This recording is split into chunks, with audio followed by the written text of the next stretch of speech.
Mr. Holmes, one thing puzzles me. What? How did they manage those fake murders? Oh, elementary, my dear Chalmers, elementary. I can explain all that.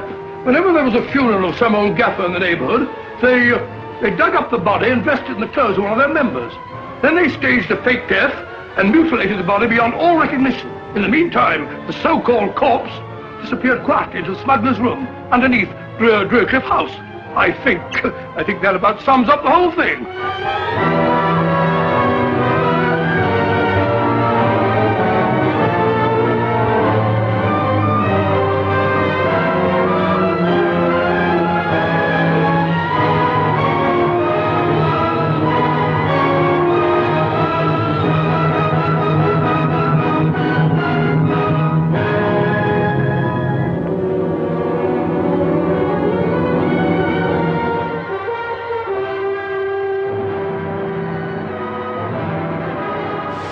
Sherlock Holmes finally closed his account with Professor Moriarty.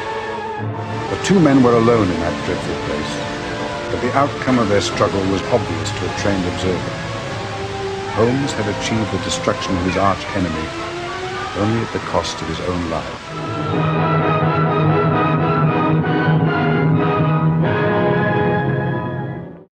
It is now 3 long years since my dear friend plunged to his death.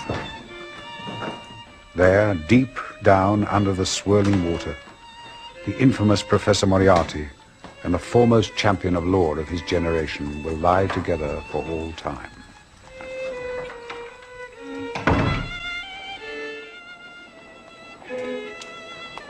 Even now, there is hardly a corner of London that does not remind me of my old friend. I never walked down Baker Street, where we shared rooms for so many eventful years, without it reminding me only too keenly of the past, and the loss of one I shall ever regard as the best and wisest man I have ever known.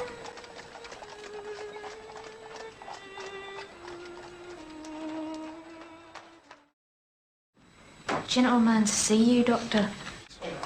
Oh, sir. Dr. Watson, is it? Yes, indeed, sir. You may go, Ivy.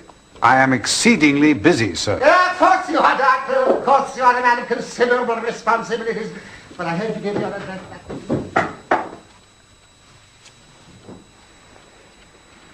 Watson, do you mind if I smoke a cigarette in your consulting room?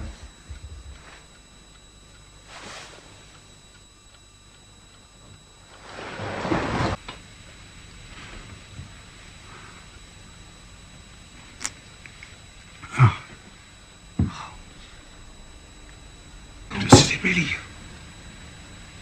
Can it really be that you're alive?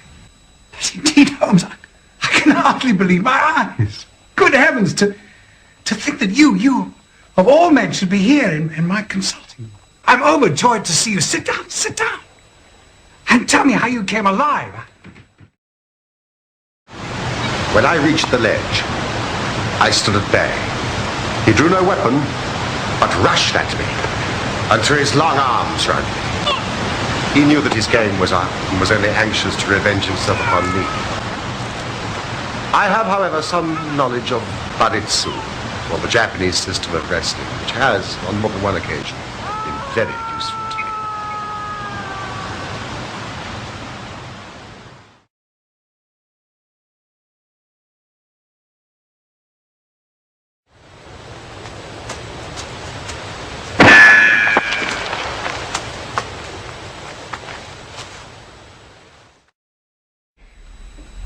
Even as Professor Moriarty disappeared into oblivion, it struck me what an extraordinary lucky chance fate had placed in my way. But if I could convince the world that I too was dead. So I decided to disappear, then and there.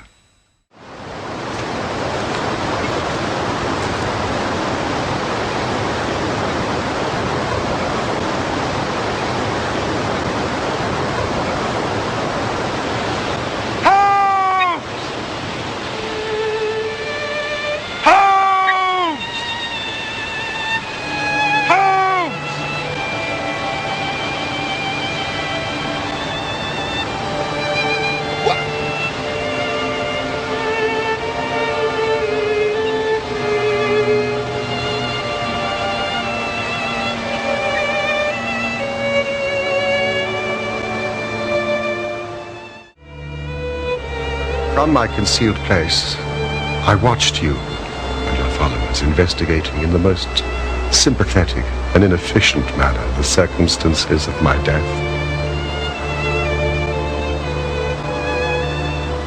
At last, when you had all formed your inevitable but totally erroneous conclusions, you departed.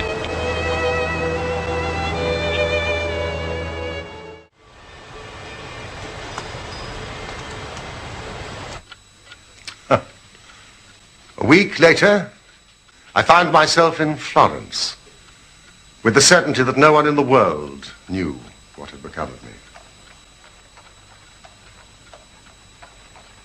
I had one confidant, my brother Mycroft. I had to confide in him in order to obtain the money I needed to live. Of course. But it was all important that it should be thought I was dead.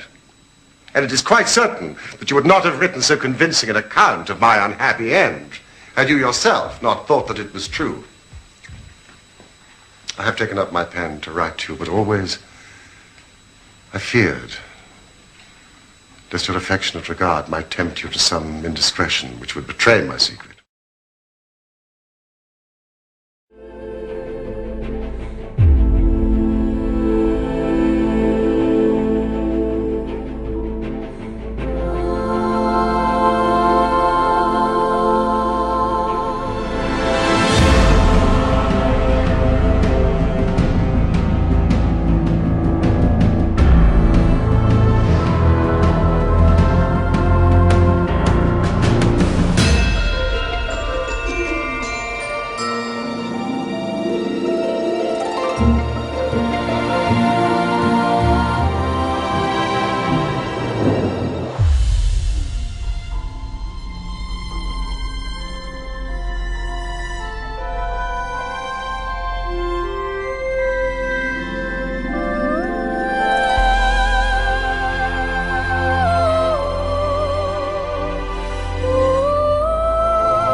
Well, you may have read of the remarkable explorations of a Norwegian called Sigurdsson. But I'm sure it never occurred to you that you were receiving news of your friend.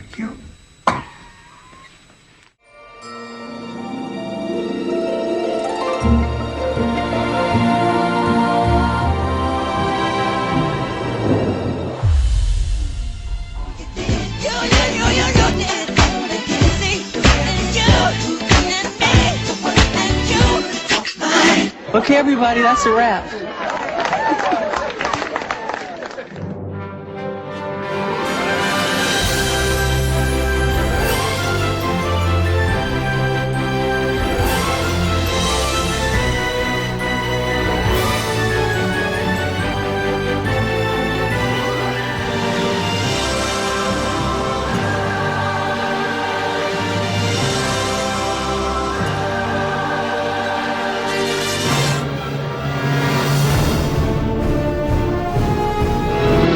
Looking at you, kid. Smile, you're on candid camera. With the hocus pocus, you're in focus. It's your lucky day. Smile, you're on candid camera.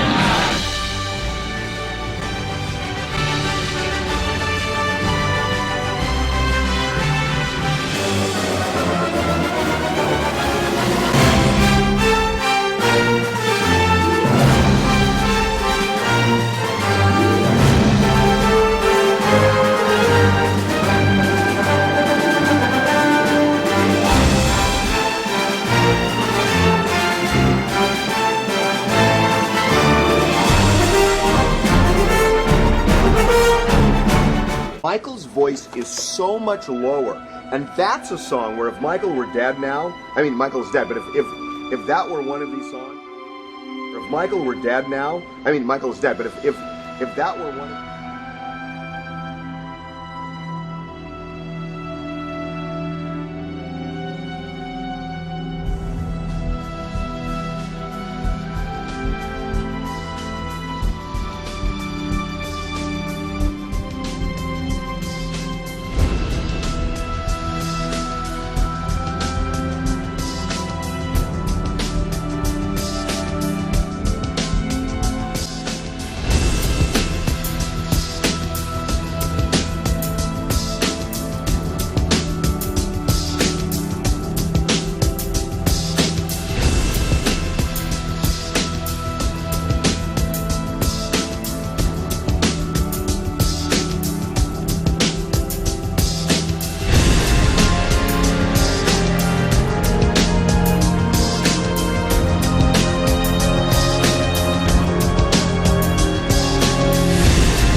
think, I mean, do you just sometimes sit back and say, why did this have to happen? I mean, did it have to end this way for Michael Jackson? No, I don't believe it did, and that's something that I'm just going to have to, like, sort of, you know,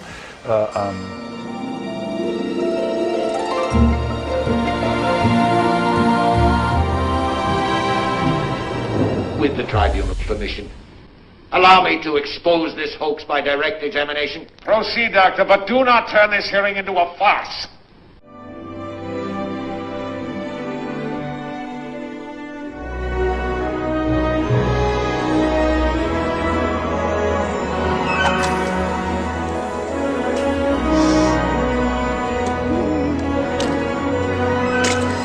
He's alive. He's alive! Poor little guy. He's dead. Shark bait! I'll go and get him. He's still alive! He's not dead! What's happening? Why is he playing dance?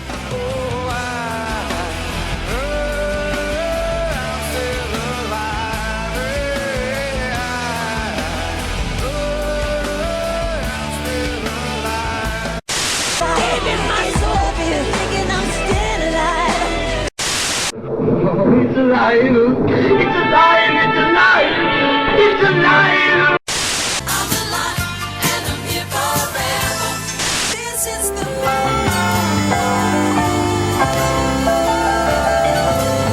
Oh, is the king still alive? Is he playing?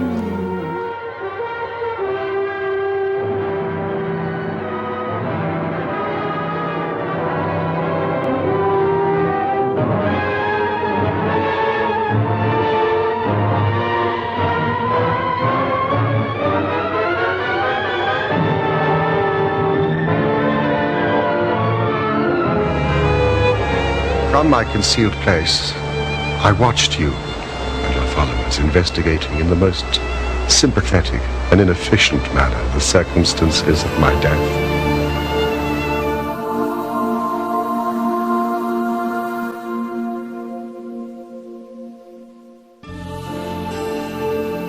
Do you mind if I smoke a cigarette in your consulting room?